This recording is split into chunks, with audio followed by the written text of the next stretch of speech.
Can a teenager trust Jesus Christ? You know, the teenage years are an interesting time.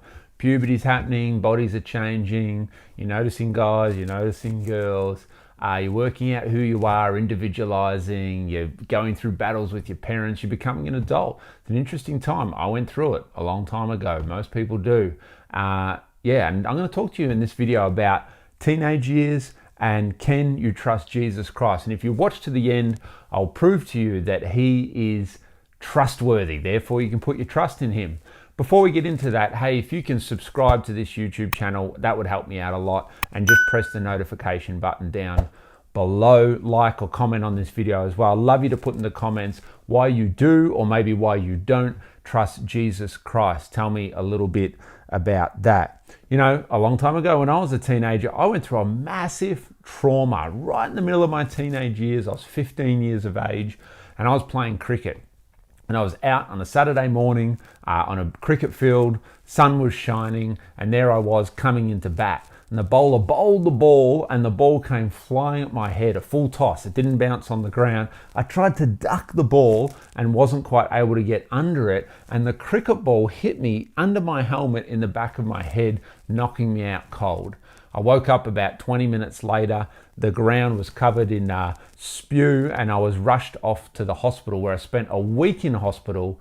I had bleeding in my inner ear and I've lost most of my hearing in my left ear. I had to learn how to walk again, how to balance again, a week in hospital, a cracked skull. I've had headaches, eye issues, and unable to hear in my left ear since I was 15 years of age. And you know, I was left in a hospital bed, left without my hearing at 15 years of age in a pretty vulnerable space. Now, I could have easily turned around as a young Christian kid. My parents were pastors. I was in a church and said, hey, God, why didn't you protect me? Hey, God, why can't I trust you? You should have been there for me. But man, thank God that I didn't. Because my trust, I put it in Jesus Christ to help me get through that troublesome time. I didn't blame him during that traumatic and troublesome time in my teenage years. And that's the challenge for you. I want to talk to you from Luke chapter 8 and verse 22. And it's a little story about Jesus where he says to his disciples, hey, let's get in this boat and let's travel to the other side of the lake. So they all pile in the boat to go and travel to their destination on the other side of the lake. Now, Jesus was pretty worn out because he often hung around with lots of people doing lots of miracles and lots of teaching. So he just went into the boat and had a little bit of a sleep on a comfy cushion. And while they're in the middle of the lake, all of a sudden a giant storm arose. An unexpected disaster happened in their life as they're heading to the other side of the lake. Now, Jesus keeps sleeping and the disciples are trying to bucket the water out of the boat. They're trying to get the sails right. They're throwing out heavy items out of the boat, trying to survive. Eventually, they're not sure what to do. They've got no other option but to wake Jesus up. And they do and say, Jesus, we're about to drown. Don't you care, Jesus? We're going to go under. We're all finished. This storm is too much for us to handle. Jesus, waking up out of his sleep, stands up and he says to the storms and he says to the waves, be silent.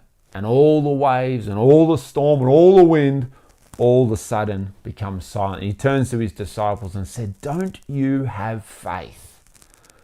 Faith means trust. It means don't you believe? Don't you trust that we can get through the storm? And the disciples, the Bible says in Luke chapter 8, I think this is verse 25, they're amazed and they say, wow, who is this guy? Even the wind and the waves listen to him. Now, there's four things in that story that I want to quickly touch on. And these are four realities that all teenagers have to face. The first reality is this: you're heading somewhere. You're going to go somewhere. There's some destination that you're going to end up at. Now, whether you choose that specifically or whether you just end up there accidentally one day, you're going to go somewhere, just like Jesus and his disciples intended to go to the other side of the lake.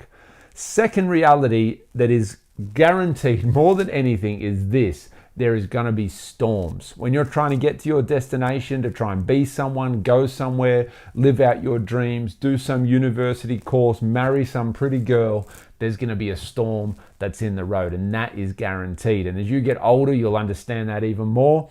that life is frequented by these storms all the time. There's issues, there's problems, there's mistakes that you'll make, that I've made. You get hurt, people let you down. Nothing works out. Everything's imperfect. Life is just full of storms and troubles. And often, like the disciples, we can cry out, going, whether we cry to something or someone, hey, we're going to drown, or we are drowning in our problems. And maybe you've already experienced feelings like that. That's guaranteed, and that's not going to disappear when you turn 18. The third reality, however, is Jesus Christ. Jesus is always there. God is always present. But the thing is with Jesus is that you have to make a choice about him. Now, again, this is a reality. Whether you ignore him or whether you accept Jesus, you've made a choice about him. Whether you recognize that Jesus is God who came down to earth at Christmas time 2,000 years ago as a baby to save the world, or whether you believe that he's just a story or maybe just a historical figure that really wasn't the Son of God but a normal human being, maybe just a good teacher. Whatever you decide about Jesus is important because that affects the way that you live your life.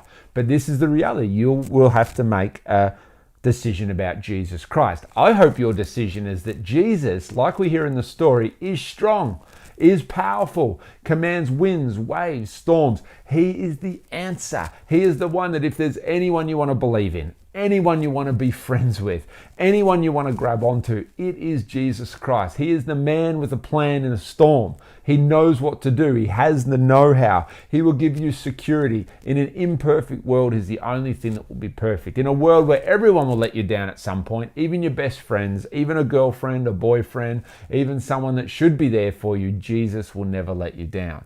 Now, here's the fourth reality. The fourth reality is faith. Jesus turned to his disciples in the storm and said, "Where's your faith?" Faith means, what do you put your trust in? What do you believe in? What do you align your life? What do you align it with? That's faith. You will put your trust in something.